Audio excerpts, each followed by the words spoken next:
Hello friends, welcome to રજવાડી kitchen. સવાર પડતાની સાથે જ દરેક મમ્મીઓનો એક જ પ્રશ્ન હોય કે બાળકોના લંચ બોક્સમાં શું બનાવવું જે હેલ્ધી પણ હોય અને બાળકો લંચ બોક્સ ફિનિશ કરીને આવે તો આ રેસીપી બનાવવી સરળ પણ છે અને બાળકો પણ ખુશ થઈ જશે. તો રેસીપી બનાવવાનું સ્ટાર્ટ કરીએ. તો તેના માટે આપણે સૌથી પહેલાં એક બાઉલ લઈ લઈશું અને તેમાં 1 કપ જેટલા પૌવા એડ કરી દઈશું. અહીંયા પૌવા આપણે જાડા જ લેવાના છે. હવે આ પૌવાને આપણે 2 થી 3 વાર પાણીથી વોશ કરી લઈશું જેથી વધારાનો કચરો નીકળી જાય અને પાણી નિતારીને સાઈડ ઉપર મૂકી દઈશું. આ રીતે કરવાથી વધારાનું પાણી એબ્ઝોર્બ થઈ જશે. હવે ફરીથી આપણે એક બાઉલ લઈ લઈશું અને તેમાં અડધો કપ જેટલો સોજી એડ કરી દઈશું. સોજી એડ કર્યા પછી તેમાં અડધો કપ જેટલું દહીં એડ કરીશું.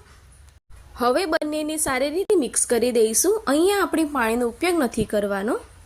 આ રીતે મિક્સ થઈ જાય પછી આપણે જે સાઈડ ઉપર પૌવા મૂક્યા હતા તેને આપણે એડ કરી દઈશું. પૌવા સારા એવા છૂટા પડી ગયા છે. હવે તેમાં સ્વાદ મુજબ મીઠું એડ કરી દઈશું. ઉપરથી બારીક ચોપ કરેલી ફ્રેશ કોથમીર એડ કરી દઈશું. જો તમારું બાળક તીખું ખાતું હોય તો અહીંયા લીલું મરચું પણ સુધારીને એડ કરી શકો છો.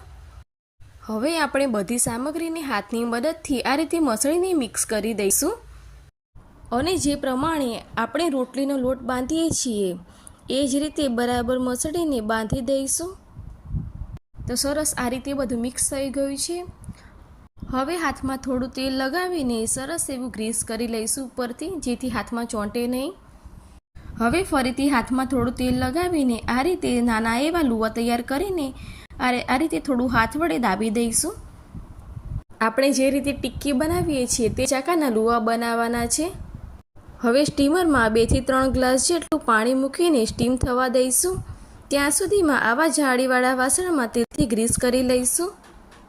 હવે એક એક કરીને આપણે જે બોલ્સ તૈયાર કર્યા છે તે મૂકી દઈશું. તમારે આ રીતે આનાથી નાના કે મોટા બનાવવા હોય તો બનાવી શકાય છે.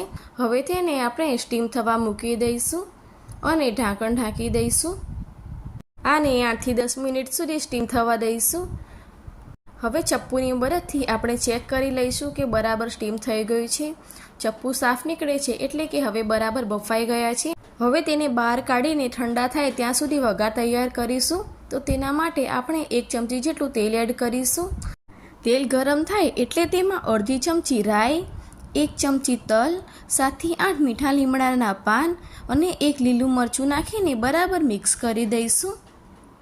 તલ અને રાઈ બરાબર તતડી જાય પછી તેમાં 1/4 ટીસ્પૂન જેટલી હિંગ એડ કરીને આપણે જે બોલ્સ બનાવ્યા છે તે એડ કરી દઈશું અને બરાબર મિક્સ કરી દઈશું.